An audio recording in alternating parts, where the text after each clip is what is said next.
What's happening to the far right in this country? The extreme right, who used to be regarded as a pretty serious threat. Well, clearly, we're at greater risk from Islamic terrorism, but the far right haven't gone away. The government's counter-radicalisation programme, PREVENT, says a third of the cases referred to it include people who are suspected of having extreme right-wing views that could turn into violence. We heard earlier in this programme from a man who's been receiving counselling through PREVENT's mentoring scheme. Well, I'm joined in the studio now by Dr. Paul Stocker, who's the Research Associate in Fascist Studies at Teesside University. He's written a book called English Uprising. And when you talk about English uprising, what do you mean? Well, beginning with the Brexit vote, that was very much an expression of political Englishness.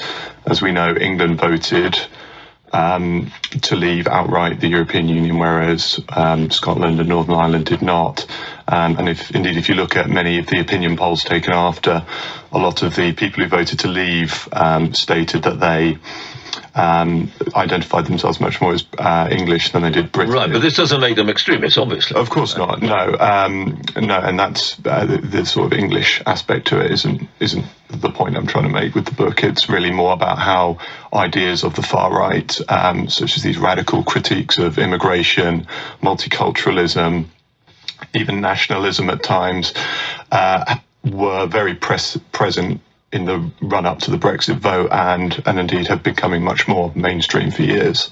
But we have shown, the population of this country have shown that we don't approve of the far right. We don't put them in Parliament. We don't have any, they have no clear, strong democratic voice. Certainly, yeah. The far right has been electorally insignificant for pretty much its entire existence since the early 1920s. You've got to go back to some Mosley or something, haven't you?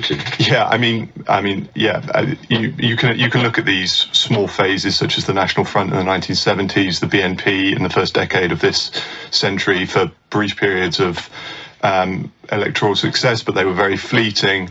But I do think, whilst the parties have been unsuccessful, a lot of their ideas have become a bit more mainstream, co-opted by the sort of some of the more hysterical media stories in the tabloid press.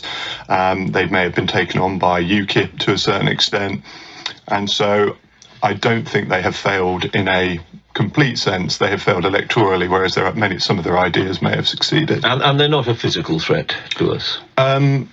Well, that's the big issue. Obviously, we saw last month a case of a very violent act outside Finsbury Park Mosque. There are instances of far-right terrorism, and this isn't a new thing. Even with David Copeland, the nail bomber in 1999, this isn't a new threat, and indeed the government's PREVENT strategy has been monitoring the threat. And they do tend to be one-offs, don't they? At least that appears to be the case. They do tend to be one-offs, yeah, and of course it's very difficult to predict because of many of them, or nearly all of them, are so-called lone actor terrorists. They act within a sort of loose network, but they tend to be self-directed, so it's very difficult to monitor, very difficult to predict who is most at risk, but they do happen.